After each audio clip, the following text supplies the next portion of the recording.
probably going to kind of move a little bit. I'm keeping both of you in the shot, but then I might swap over and try and get closer in the shot. But yeah, I'm kind of coming at a very, very different angle, to be honest with you. I'm organising a big charity fundraising drive called 7 Wonders in 7 Days, and the big plan is to visit all the 7 wonders of the world in 7 days. In 7 days in September, on the 9th of September. Is that even physically possible? Apparently it is. I'm working with trail finders who are like a global travel agent. Well, they do specialist travel, to be honest, and they're helping me order like the way I travel from the UK across to China and then India. But the 7 wonders are not all. Oh, it's just 7 months. No. I shall enlighten you. I shall enlighten you. So they are. They're actually they were voted on the 7th of July 2007 by 100 million people on the internet to be the new wonders of the world. Oh, so there's new wonders. Yes. The old ones don't exist anymore. They all got destroyed. Like the pyramid, right? Yeah, that's the only one. That's the only one left. The other ones were like a You can totally do that in 7 days. yeah. Or even better, if Stonehenge had been voted in, then I'd have just had to do like 1 in the UK and 6 everywhere else. What are the 7 wonders now? Okay, so I'll start from UK and move outwards. There's none in the UK. There's the Colosseum in Italy. The what? The Colosseum. Oh, yeah. The Roman Colosseum in Italy. Then it's in Rome. Then there is the Petra in Jordan, which is like an underground city. I hadn't heard of this one. Cliffs, isn't it? Yeah, carved out of cliffs. It's got quite an important history in terms of sort of history of Jewish and Christianity as a religion, and just in terms of world history, really, it's quite an important place. Is Petra. It's got, obviously it's in the Middle East, and people know it's really at the crux of where these two religions meet together. And it's an amazing city, apparently. That's why it's been voted in. Then going further up, you've got India's Taj Mahal. Mm-hmm. Then have you been? What? Yeah. Okay. There's someone who has been to 3. I have to speak to him. The guy who shook your hand at the end. I'll speak to him again. Then there's the Great Wall of China in Beijing. Then going across towards Latin America, you've got Machu Picchu in Peru. Then you've got the Christ Redeemer statue in Brazil. If you've seen Romeo and Juliet, it's in that one. Then you've got Mexico have got Chichen Itza, which is one of the statues in there. In fact, it's not a statue; it's a pyramid. It's like if you saw Indiana Jones, the Crystal Skull film, it's in that. Did you see that? Yeah. I think it's the thing that the aliens are in. At the end. Don't give it away. Sorry. Aliens in the Indiana. Sorry, some people hate that, but I just did that. Sorry, you didn't miss much.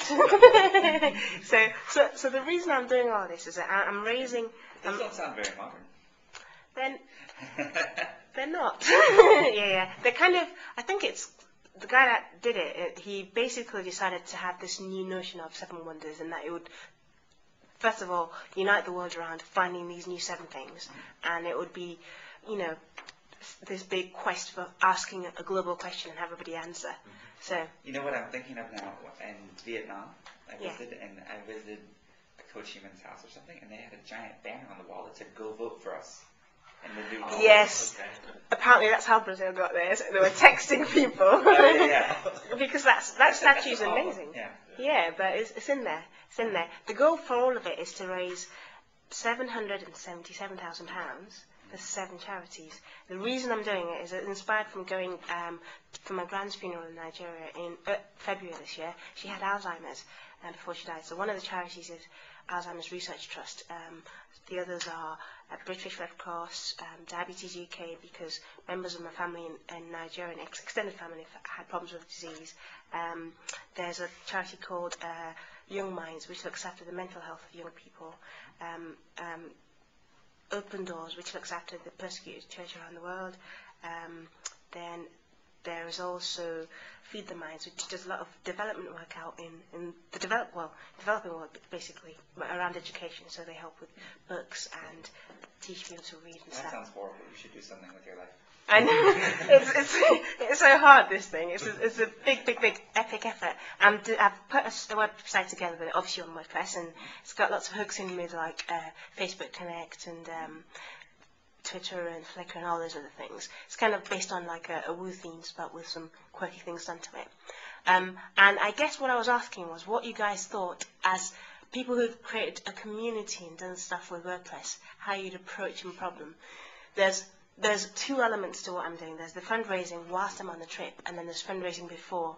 The one before I'm doing by I have to raise about 7K to give Trailfinders, and I'm getting this signed T-shirt thing that's part $1 million homepage, where people send me a $10 donation and a signature, a digital copy of the signature that's good on a specially designed T-shirt, and they also get a link back on their site. To their site on the 7wondersin7days.com website. But yeah, I did a session earlier this morning about community and building an audience and stuff, and I wondered how you guys what you'd approach my problem with. That's a good question, and it's a big problem. Yes. I think. I'll zoom into you. Yeah, okay. I think, as you say, community is key to that, and it's letting people know in advance what's happening, when you're going to be there, and so on. So I think connections, and particularly using WordPress, is getting the connections to other sites that are interested, whether it's the charity sites, whether it's other sites that raise money for similar causes or for the same causes. That's definitely something that I think that you need to do, and I mean, tying it back to WordPress, certainly in terms of RSS feeds, providing feeds to other sites that on your own progress and your own preparations, making it interesting for people to feel like they can get involved and maybe make suggestions and prepare things and help you along the way. I think that helps build up the community and gets people involved in helping you reach the right people. That's a good point. I've done a little bit of that, but I think the penny just dropped there. Actually, perhaps talking to some of the charities and getting, other than just doing a blog post about why I'm interested in raising money for them, actually getting them to give me their news and me publish stuff, or maybe even ask people to, if they want something to be promoted about on the site, just to get in touch. That sort of thing. Yeah. There's a mini blog reel with 7 links to 7 charities, but not more. Yeah, go on then, Matt. What do you reckon? The hardest question ever. I think